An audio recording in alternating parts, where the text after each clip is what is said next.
I had just completed Legon, and I was doing my national service there. And for about 6 months, I wasn't getting paid. So it was a bit frustrating, and that was one of the reasons why, you know, I decided to move out of the country, because I just couldn't understand why I had graduated and my mom was still taking care of me and giving me pocket money, and the work I was doing, you know, I wasn't getting paid. You know, they kept postponing and postponing, and that was a bit frustrating. So I said, you know what, I'll just make it outside. Germany wasn't a place for blacks at that time, you know, because no matter what you do, you were not cherished, I would say. But I had a good chance of staying over there because I got a very good job at the airport, at the Frankfurt airport, right? I was a translator, interpreter at the airport, and I really enjoyed staying there. But because I wanted to have a better future for my kids, living in an environment where a black person is accepted, and that was the main reason why I moved out of Germany to Canada. Well, I wanted to be here, not doing any odd job, but to get a decent job to do, be able to have my own house, you know, have my own family here, and you know, enjoying the best of life. And I feel that was what I purposed in my heart to attain, and I've achieved that. So I have no regrets. But to those who just want to come here for an adventure, you know, not having any aim, not pursuing any goal, I wouldn't recommend that, to be honest with you. I would say wherever you are, just try to flourish wherever you are. You know, just try to flourish wherever you are, because if you have something decent doing back home in Ghana,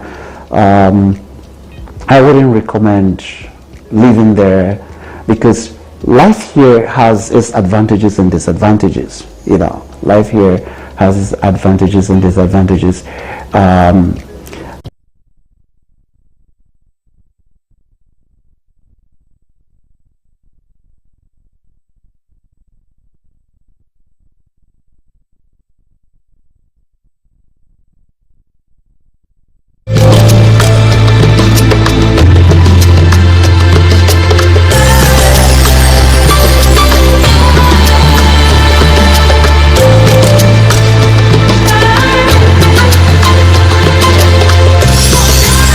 TV, the authentic and trusted voice of Ghana.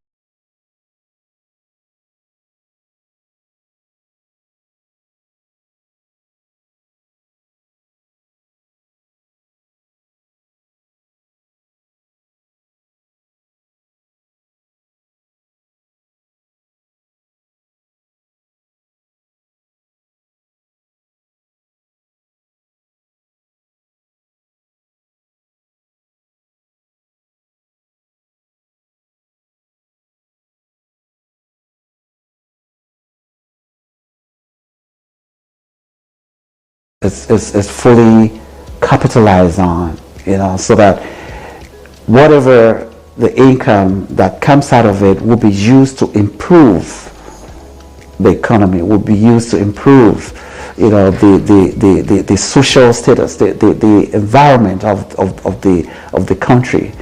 But where all these resources are diverted into private pockets and such like, we will never develop.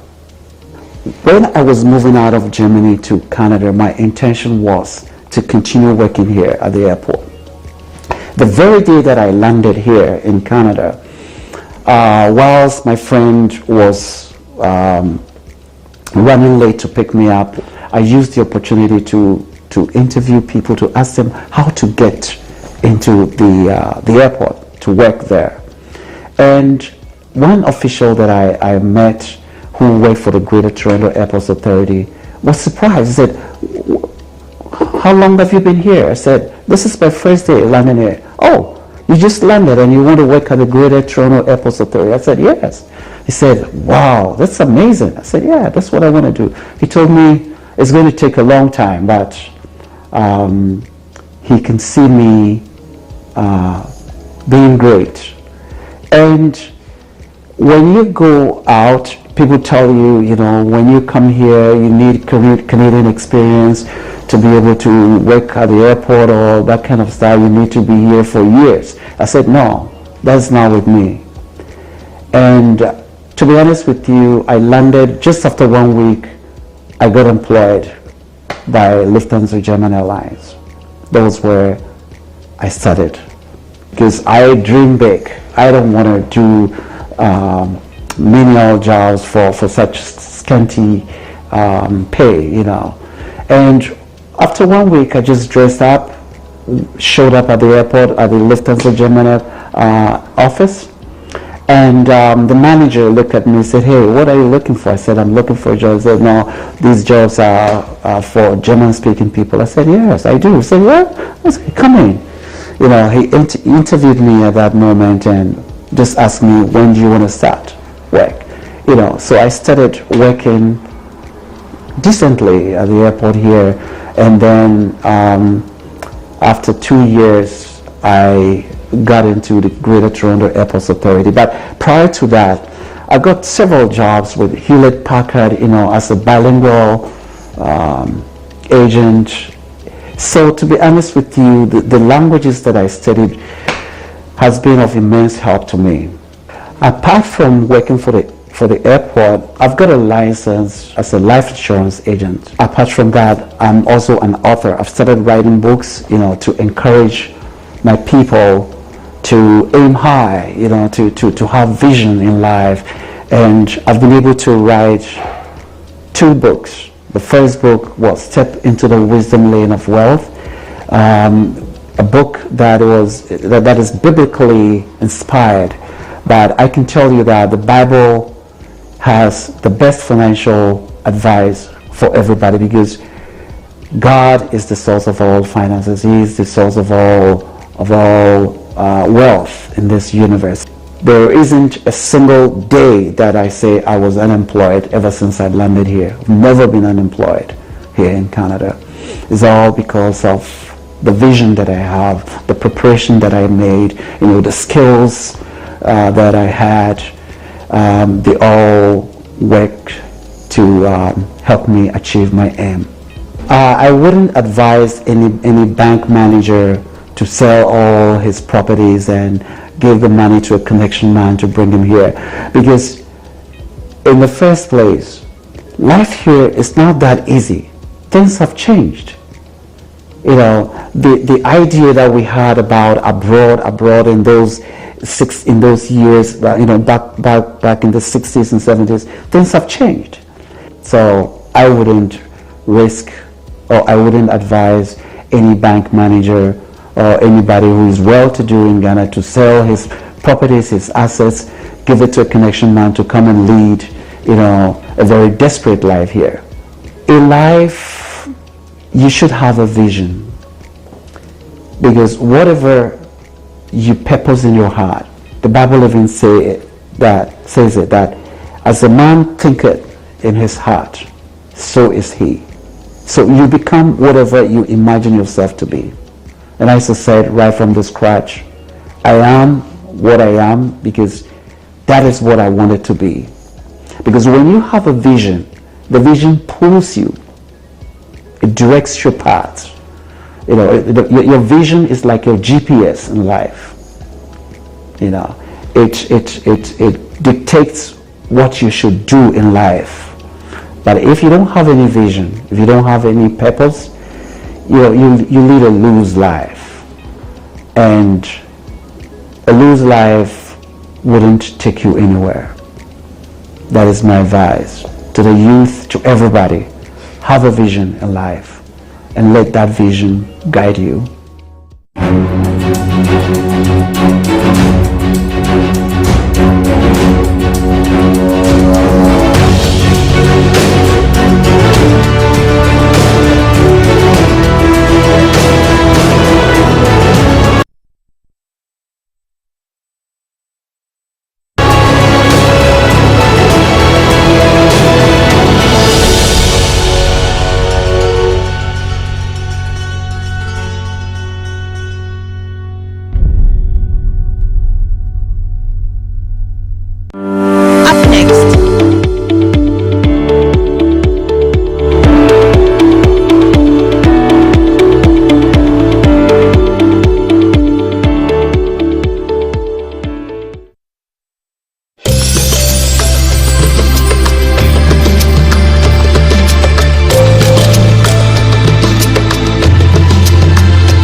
TV, the authentic and trusted voice of Ghana.